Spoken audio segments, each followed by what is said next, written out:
Hello, all you ghouls, witches, and monsters out there. I am Twin Minion Michelle, and as you can see by the title of this video, we are going to be talking about the scariest animated films.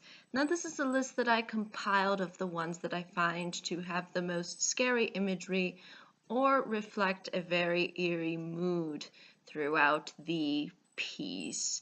So without further ado, let me discuss these, but before I do so, I just wanted to mention that the rumors are true. Yes, this channel is going to be taken over, and it is going to be taken over by me as the official ruler. So regular Michelle probably won't be around for quite some time. So, without further ado, let me discuss. Whoa! Wait, what? What are you doing? No! No, no! What? That's for trying to take over my channel? Oh, oh, oh my. Oh my. Oh, hello. This is, regular Michelle, or the person who's really supposed to be in charge of this channel. Oh my. Escaping Hades and defeating 30-something odd minions and returning to planet Earth it's not the easiest task that one might expect. Oh my. Yes. I was unfortunately hijacked. In particular, my channel was hijacked by some people. And now I am back, so I will be doing this video for the final installment of Halloween month, as these minions liked to call my channel. So without further ado, let me discuss what the topic is, and apparently it's scariest animated films. This should be easy. Well, there are a lot of scary animated films. In particular, ones that I think hold up to this day, and we seem to remember them for their scary moments as opposed to their maybe more lighthearted moments. And I think it's only fair to discuss a couple that I find to be rather unique and interesting. Some of them I have addressed in the past, but I will address them into the in the respects as to why I feel that they resemble some kind of scary atmosphere that is worthy of note and recognition. So without further ado, let me discuss these. The first animated film that I wanted to briefly discuss is The Nightmare Before Christmas. Yes, this film is rather dark, surprisingly. It is a real change from what we're used to, especially from a company like Disney. So seeing this kind of a film being presented and in such a very creatively dark way, I think really gives the film an identity. The Nightmare Before Christmas, I think, really works with its imagery well, because it knows how to bring out the creativity and the scary elements that we would associate with Halloween. Also, not only does it have this great stop motion animation to enhance that eerie feel, but it also has scenes and moments that really do enhance the dark aspects that sort of underlie the film. In particular with the villain, the Oogie Boogie Man. The interesting thing about the Oogie Boogie Man is if you choose to watch the film, you'll realize that he's actually inhabited by bugs. And once his true nature is revealed, sort of, you could say, within a transformation scene, you really do see the very just creepy, gross nature of the character. And I found that scene in particular to really stand out and really enhance the the strange darkness that we associate with when it comes to The Nightmare Before Christmas. Also, I think the fact that, again, for the majority of the film, they tie in Halloween with Christmas. I think that brings out even a more creepy environment, because you can take a holiday that's supposed to be joyous and peaceful and mix it in with this dark grit, and when you do that, it gives off, I think, a more scary effect. So as far as the plot is concerned, it really does have those moments where it pushes the envelope into um, sort of hijacking another holiday, and in doing so infusing its cultural identity with it. And as a result, I think that gives off a more scary feel. I think that does give kids a more creeped out vibe, as opposed to if the film did not focus in on trying to um, bring out that scariness for within a, you know, traditional environment that we would see with Halloween, like at a graveyard or something. So again, that whole hijacking of Christmas aspect, the fact that it has excellent imagery, the dark nature of the villain, I think really brings out these very creepy moments. I'd say the creepiest for me was probably when Loki Boogie was revealed, because that kind of sets a very gross and eerie feeling. At least it kind of makes me chill just looking at what he really is. and I think it really works for what it's trying to set up. So the next one that I wanted to briefly discuss is Who Framed Roger Rabbit, which was a film that I discussed sort of relatively further back in my video history. But the interesting thing about Who Framed Roger Rabbit is it's rather dark and demented, but in sort of a different way than The Nightmare Before Christmas, because in The Nightmare Before Christmas, we really do see the traditional aspects of Halloween, and we see sort of the traditional characters of Halloween. But with Who Framed Roger Rabbit, it's a very demented kind of world that the makers of this film try to set this story in, because we see the town of Toons, or basically like the Toon Town, and we see how it's very, disorienting and very just weird and bizarre. And it leads to a lot of those very creepy moments where you're just kind of going through a sea of weirdness. And so I guess it gives off that intimidation that I think really works. Also, again, the villain, similar to The Nightmare Before Christmas, once his sort of true nature is revealed, again, it makes it all the more scary, all the more intimidating, all more it creates a more fearful environment for the audience, especially when we see how he literally up and straight murders people, or Toons, I guess you could say. And it's a very deranged film. It's very out there. It's very bonkers and off the wall, a lot like cartoons are. And I think that element really brings out an interesting way of approaching scare tactics, because it's not like something like The Nightmare Before Christmas that has a lot of dark colors, or is focused in on something that is more traditionally scary, but rather on something that's completely bizarre and nonsensical. And I think that sometimes scares people, and for me it did scare me in a little bit of moments here and there, and I think it's definitely worth considering if you enjoy that kind of weird, deranged animation that sort of presents itself on the screen.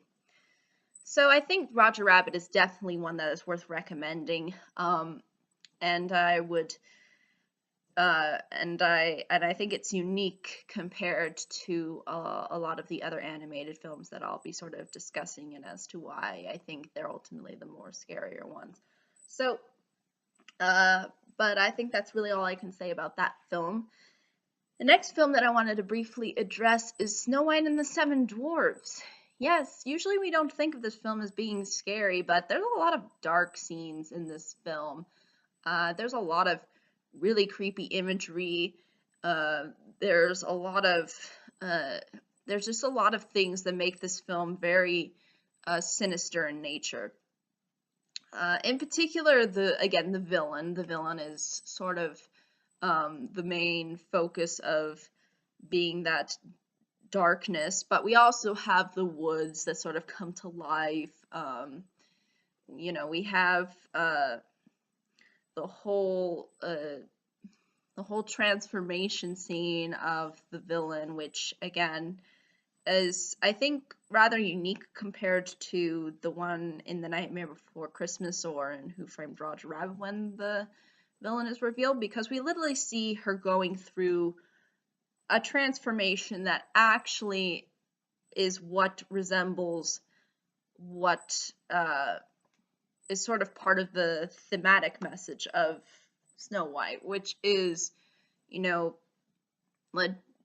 jealousy brings out an ugly nature within us, and that's really exposed within the villain, and it does give you, it really does enhance the theme of the story, sort of similar to how Beauty and the Beast enhances its theme by having Gaston appear more sinister and more of a monster as the film progresses, and the Beast being portrayed as being more lovable and more human as the story progresses. So this again is another perfect execution of showing the dark nature of a part of what could be considered part of some of the human condition, which sometimes, and I think a lot of the time, can be envy. And I think it's really enhanced by these creepy images and the transformation scene in itself, and just the nature and presence of the villain, and the fact that she never smiles. She's always intimidating looking. I think really brings out the dark nature of the story, and the fact that she up and murders somebody. I think really shows you the really creepy undertones that are within it, and also the fact that she dies by sort of her own hand is another thing that sort of shows you the sort of consequences that present itself with this sort of thematic message of envy. And I think it really, really works, and I think it's produced one of the more creepier of the princess films, to be honest. All the other princess films are pretty much lighthearted, and they don't go all too dark. Maybe you could say Tangled sort of did, with her, being transformed into dust basically at the end. But again, it's only a few seconds long. It's not widely explored. Most of the time we spend with the heroes, and I feel like Snow White's imagery still stands up as being very, dark and creepy. So I think out of all of the princess films, the first one I think did really enhance the horror behind these fairy tales, which I think a lot of the fairy tales are sort of based within like horror and trying to scare the bejeebers out of kids to not do bad things. So that's kind of the sort of scary elements that Snow White sort of brings to the table, and I think it's rather unique from something like The Nightmare Before Christmas, which is more based within making the darkness, basically more celebrating the darkness and of Halloween, and Who Framed Roger Rabbit, which is just weird imagery. Snow White's is more I think traditional and just a little bit creepier in the sense that it's tying things that are connected and sort of part of the story. And I think it's definitely worth recommending if you enjoy it. Now, the next film that I wanted briefly to talk about is scary in the sense that I think it combines certain elements within that are within other films that I think are scary, in particular animated films, and that's Coraline. Coraline, as a film, has this kind of nonsensicalness to it, because the plot is sort of out there. Again, it's kind of like, you know, Who Framed Roger Rabbit, and at the same time, it still has that dark aspect to it that I think is similar to The Nightmare Before Christmas. I think a lot of that has to do with the fact that, again, it is stop motion animation. It's a lot like The Nightmare Before Christmas and how it approaches itself.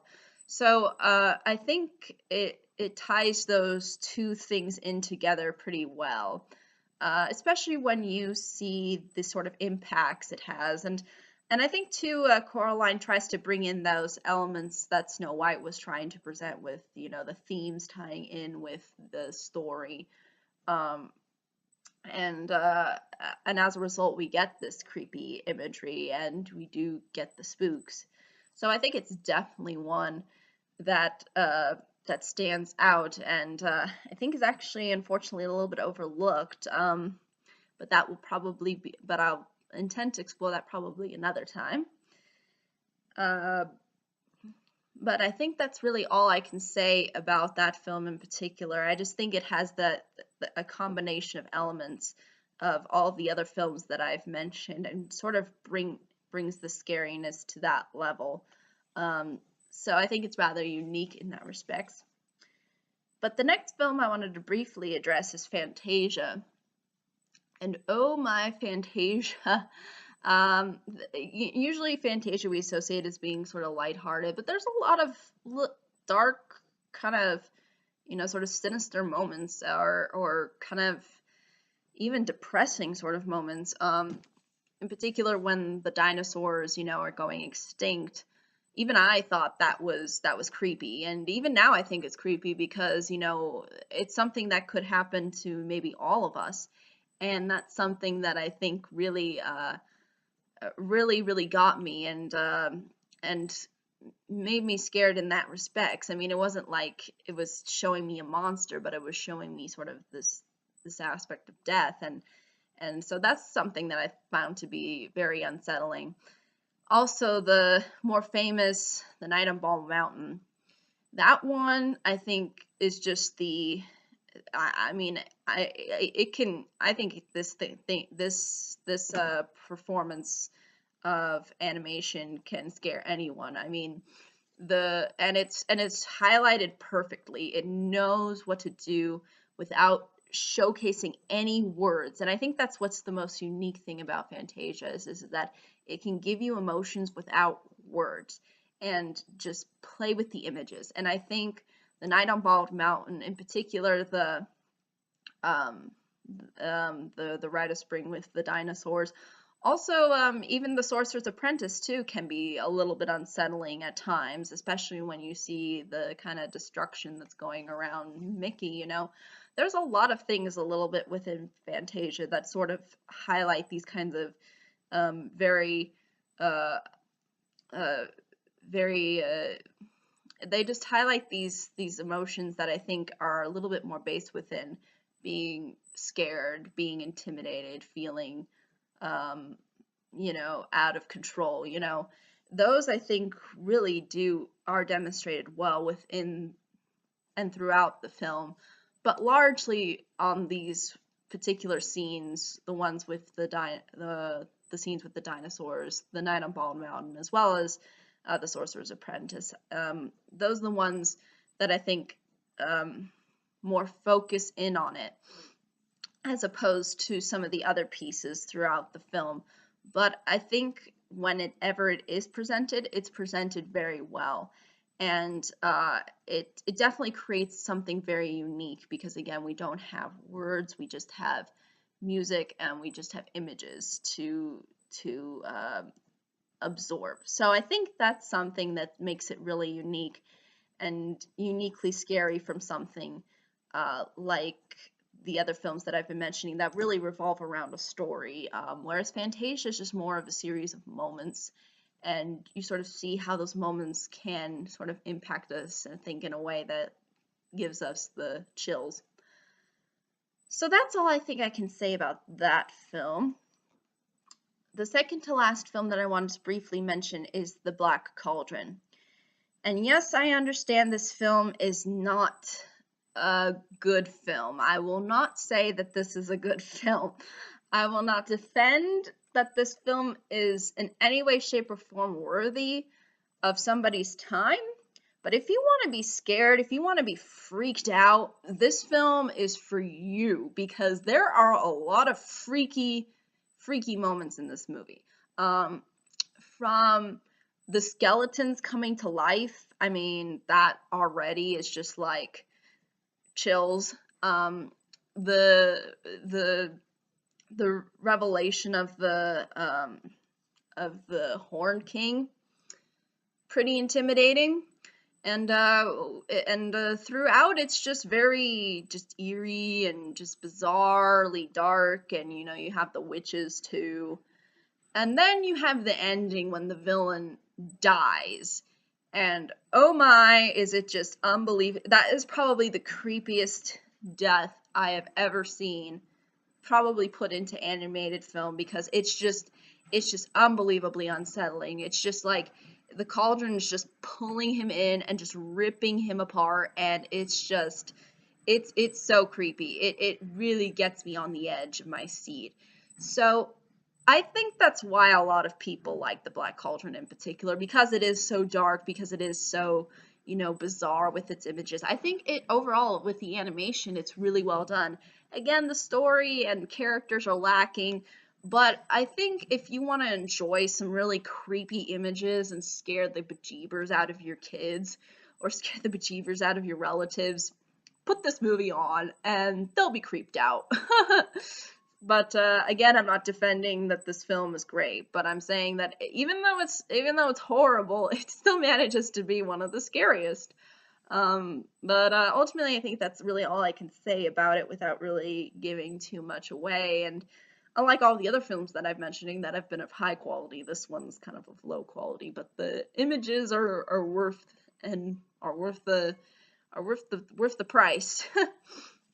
But the last movie that I wanted to briefly discuss is Paranorman, which I believe one of the Minions reviewed. I was trying to get answers out of them as to what was going on, and being stuck in Hades for an entire month was not fun. But but basically, the interesting thing about Paranorman is that even though it does have the similar sort of creepy stop motion imagery of The Nightmare Before Christmas and Coraline, it really uses being scared as a theme, and in doing so, there are a lot of really scary moments as a result, and sort of similar to Snow White in using scare tactics to enhance the theme. Paranorman has being scared as the theme, and really highlights those consequences, and paints it sort of as in the same way, paints it sort of in a way of a tragedy, as well as an excuse to really creep your kids out. But it's one of those films that I think stands out in the sense that it is trying to combine things sort of similar to Coraline, while at the same time being unique in that it does focus in on, you know, understanding the emotion of being scared and how that really impacts us. And it really makes you think in that sense, while at the same time scaring you. So I think that's why it makes it sort of the more uniquely scary animated films. But ultimately, I think that's really all I can say. These are all the films that I wanted to talk about. Again, if there are any questions, comments, concerns, I'd be more than happy to answer them. But I will be back as regular Michelle for all of the other videos that will be coming out for the month of November. And for November, I'm going to try to stick to more Thanksgiving-oriented content um, or movies, books, entertainment that revolves around Thanksgiving, because I think that it's definitely a holiday that's not really looked into, and I think it would be nice to sort of showcase some things that I think can be associated with or sort of are similar to what the holiday is. But I think that's really all I can say. But I'm going to have to send all these minions back to Hades, so that's going to take up some time. But I hope you all have a pleasant Halloween and a pleasant day, week, month, and year. And I will be back, and I'll make sure that these minions don't return for quite some time. But take care, everyone. Bye bye.